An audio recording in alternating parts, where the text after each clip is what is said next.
Thanks, MC, distinguished guests, ladies and gentlemen. I'm illiterate. I'm in the countryside, so I'm a rural person. So I've been to all the places all over Taiwan, to Agarwood. So people are talking about the green mountains and the crystal rivers, but ultimate thinking is how to take the wood, how to lumber the wood and take it out for monetization and commercialization. I was thinking money, money, and money, all in my mind. In retrospect, all the good days are gone. A couple years ago, I encountered Huanbing, who is from the WoodCulture Society. And he told me that I told him that I'm illiterate. I'm a countryman, so I don't know anything about this one. What's the relations between the timber and the timber society? So for us, what know about culture? Because we're talking about the lumbering and the monetization. And then, with the awakening of IWCS, including the shelter, food, transportation, and clothing, everything is related to wood. If we want to have this sentimental attachment to it, for the observation of it, you find that the timber, the lumber, actually the timber, through our eyes, through a rough, coarse wood, through different processing methodologies, it becomes more subtle and sophisticated. We can see something beautiful behind it. You can see the beauty in the wood. So I know all of a sudden, so this awakening came too slow, came too late. Otherwise, I should have known better. Distinguished guests, you are the experts of the wood culture, and you are at the forefront of wood culture in the world. So you imbue the wood with life. You breathe the life to wood, so that you can enjoy, appreciate, value, cherish, protect the wood as a consequence. So we are in a world of wood culture. What a magnificent world it would be. How wonderful the world is with the wood culture. So it's an honor and pleasure for me to attend and address the conference. I will share with you the experts and the scholars, my viewpoint, and also what's more, I want to learn more from you so that life will be more meaningful for me. So why I should not come here empty-handed while leaving. So the topic from the organizer to me is something related to Agarwood. It's my great honor to share with you the most valuable, the most cherished to you. Share this Agarwood with you. These are the 4 parts of my presentation. The first, the relations between Agarwood and tradition and history. Number 2, the Agarwood relations between Agarwood and the daily life. The third is the relations between Agarwood and civilization. The fourth, what Agarwood is, and I want to introduce the ins and outs of Agarwood. First, Agarwood in history. In the morning, I listened to Professor Wang Xifeng's presentation. She said, God lives in the forest, which is which testifies to what is written in Bibles. Agarwood was planted by God. This is the wording from the Bible. In chapter 106, Agarwood was Joshua's master. And also another wording for Bible is that when Jesus was born, we have the Agarwood, gold, and others for the congratulations of the birth of Jesus. So in history,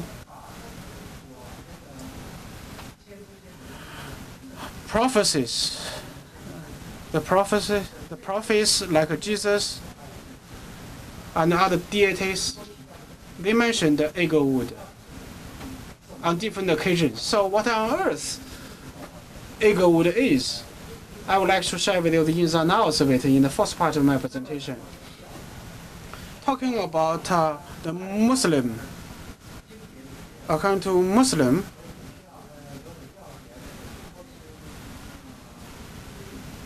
and according to Muslim classicals, there's a description of for Taoism and Taoism. They put the Agarwood at the heart of the daily life. So for the false faiths like Jesus, and they know much earlier than we do, and they know much better to that. In ancient China, for the throne, for the crowning of the kings and emperors, they should burn the Agarwood as incense for part of the rituals. And for the tribute, you should submit the Agarwood as a tribute for the celebration of the crowning. A couple of 100 years ago, Vietnam, he used Agarwood as kind of tribute to the royalties as well. For the Agarwood in Vietnam, Vietnam is famous for Agarwood. So in past hundreds of years, for the imperials, for the royalists, they value, treasure Agarwood all the time. Agarwood is the something royal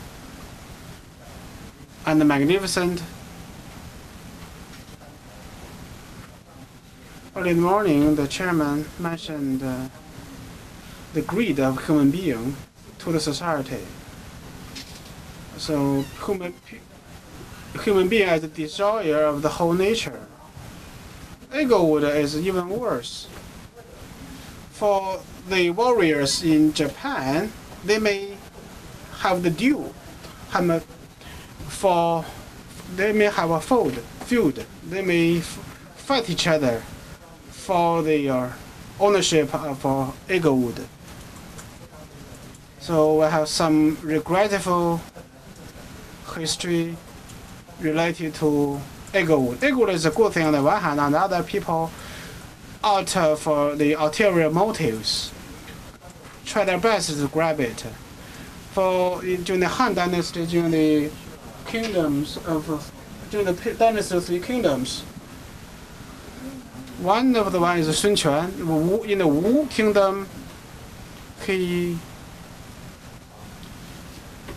paid a tribute to Cao Cao, who is the emperor then. Cao Cao. Sun Quan gave the head, the beheaded Guan Yu, gave the head to Cao Cao as a award. Cao Cao on receiving the head of the Guan Yu, because Cao Cao value and cherished the royalty of Guan Yu, so he buried Guan Yu with the head and also Agarwood, because the body was not together with the head. Cao Cao used Agarwood as the body of Guan Yu and buried Agarwood together with the head, so that the Guan Yu, the hero, will be buried in full body, which is important in ancient China. So those are the the anecdotes for Agarwood in history. In history, we have certain cultural relics related to Agarwood in Japan.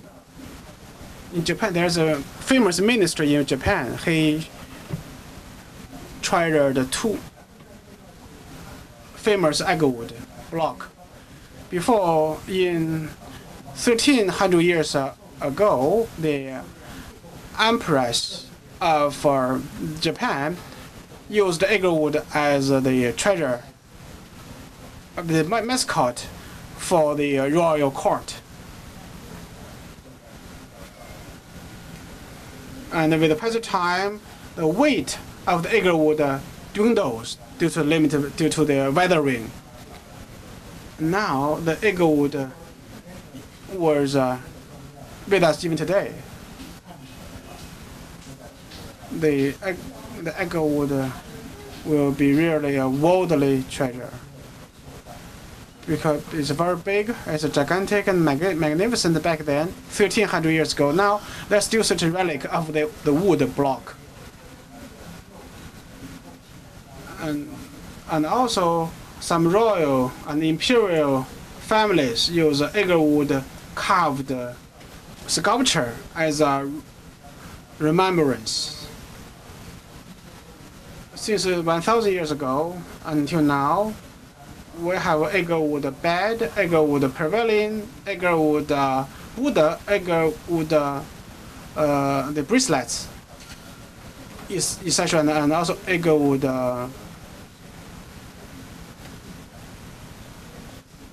and also the master Taoist Zhang Shanfeng even used Agarwood as the remembrance of the temple. So early on in Yunnan province is the place for Agarwood. Yunnan, the minority group back then contribute Agarwood as a tribute to Tang Xuanzong, the emperor of Tang Dynasty. So Agarwood in ancient times enjoyed the driven kind of the elixir to the families.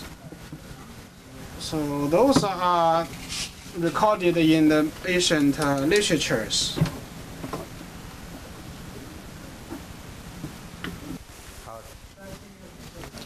Secondly, let's talk about the relationship between the Agarwood and also the human's life. And after entering to the civilization, they started to use wood. And also, they learned to use the incense.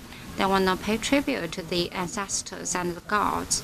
So in their daily life, they use it for liyue, for treatment, to try to drive away the insects and etc. And especially for some kind of high-end clubs or banners, they will use the Agarwood. So in the past 1,000 years, it's already embedded in our life. So I'd like to cite a line from the Ming Dynasty to explain and to prove the relation between the Agarwood and also our life. While using the Agarwood, we can try to drive away those monsters. And just now, I also shared with you a kind of episode.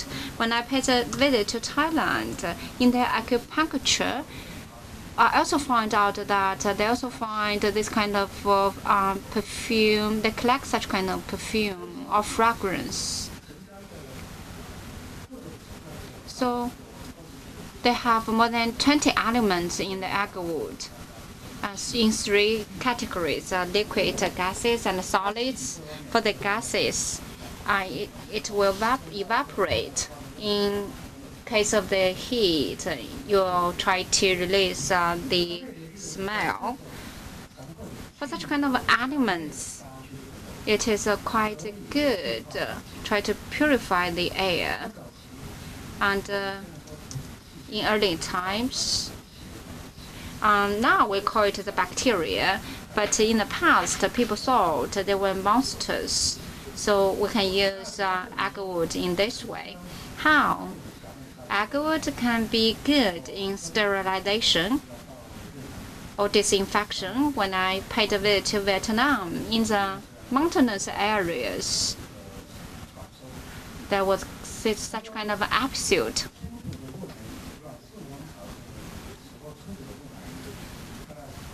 For the mummy excavated during the Yuan dynasty in Vietnam, about 300 years ago,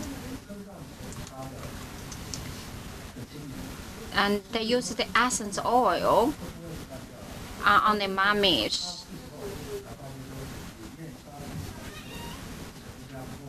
And they used the agarwood, and after 5 cleanings, the fragrance of agarwood still exists.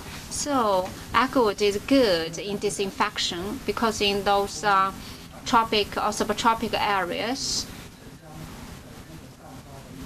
the agarwood will try to release a chemical element for disinfection. So I'm very much believing in that. And also, in 本草纲目 and very ancient medicine masterpiece in China, it said that it's also quite good in the sense that in our daily life, it has also the following roles. For example, in the later time, the Taoists will talk about those kind of silent moment, or for the moment for meditation, and they have those kind of subconsciousness, and then they have this active consciousness. In this process, the thinking will have such kind of movement, and they want to try to develop those kind of internal potential, and they are drawing the advantage of the effective role of the agarwood. For Confucianism, Taoism, they also burn the agarwood so that during their prayer, sincerely, they could try to pray to the God what is in their mind. Certainly, it's good for beauty. It can enable you to become more beautiful. If you use the agarwood, for example, in the Middle East, they will try to make agarwood into the essence oil. If you want to attend a banquet, they will apply it all over the body so that it's quite attractive in terms of the fragrance. And for example, if you have some kind of pimple in the face, you can also use it. In Japan, it also worked into kind of cosmetics. As Li Shizhen said, up until now, it is quite effective in many ways. 2,200 years ago in Vietnam, they used a very traditional dye stuff. And they also used agarwood as kind of necessity in their life. For example, if they have some small diseases, if they are not quite calm, they will try to burn the agarwood so that they can benefit from agarwood. In Japan, they also use the agarwood as a very special medicine. That's why this kind of incense is quite expensive, because it has this kind of a medical function. And besides, ever since the ancient times, the crown the royal family would try to collect the agarwood and incense because of its rareness, so it is quite expensive. And during our daily life, we also have our own religious beliefs. And for most of the religious beliefs, they also use the agarwood. So based on what I have mentioned, the relationship between the agarwood and our daily life, it is closely woven together. It accompanied the development of our mankind. And it's also advancing as the culture advances. And then let's talk about the relationship between agarwood and also our spiritual civilization. In the morning, we had a talk with Professor Chao. And what our life is also closely related to wood. From the perspective of the Chinese Taoism, for example, from one we create two, from two we grow three, and we have the yin and yang, and we have the universe, and then etc. So in this vast universe, all the life is quite similar, and it is transferring constantly. And for the trees, they also have kind of similar elements as mankind, and we produce CO2, while the plant will try to release oxygen. So we also provide excrement to the sugarcane, and the sugarcane can provide sugar for us. So it is kind of a very positive cycle between mankind and nature. And we're also relying on the plants for producing oxygen so that we can survive and we can have a metabolism. Mankind is quite related to wood, and agarwood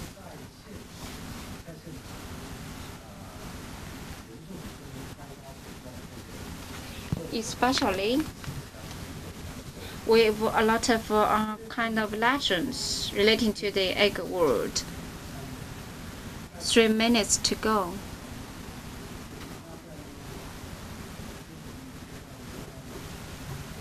Sorry, I might skip some of my presentation, and then I will talk about agarwood and our knowledge for agarwood.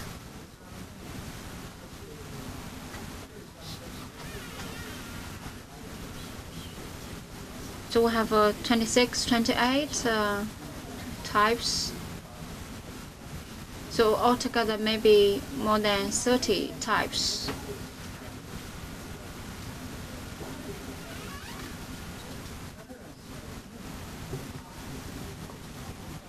So in case of lightning, it will destroy the cells. If they have the bacteria, it will be harmed. And then it will try to encapsulate it, and it will have the healing. Maybe it will the bacteria in it, and then we'll have the agarwood. It's mainly produced in Southeast Asia. This is a special offering from the Asia. It was first introduced from Nepal, Burma, to the current Vietnam and Cambodia and Hui'an.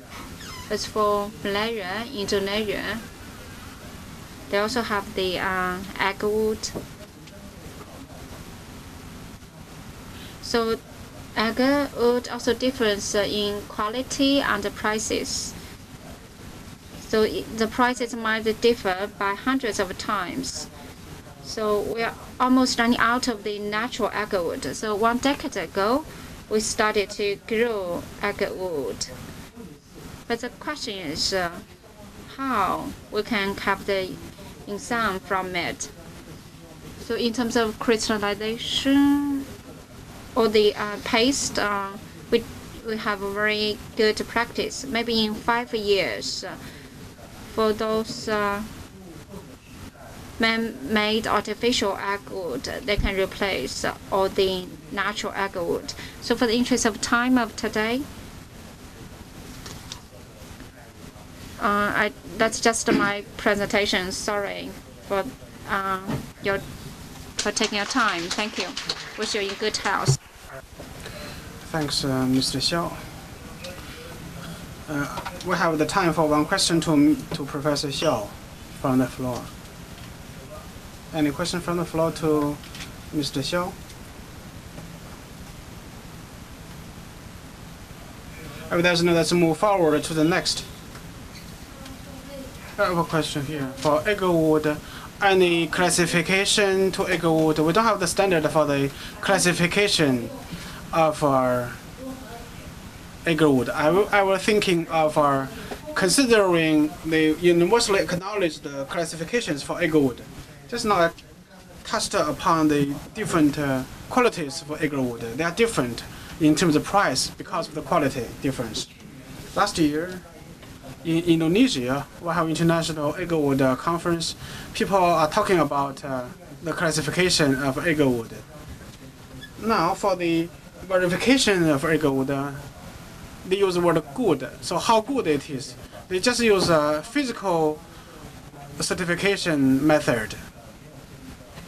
So there isn't a standard for these hierarchies in the classification. Last year, during the presentation for the Indonesian conference, my suggestion was that for the different place of origin, we should have the identification of the agarwood, because agarwood will have over 30 plus categories, and in the market have over 10 different categories. So the 10 different categories have different ingredients and content.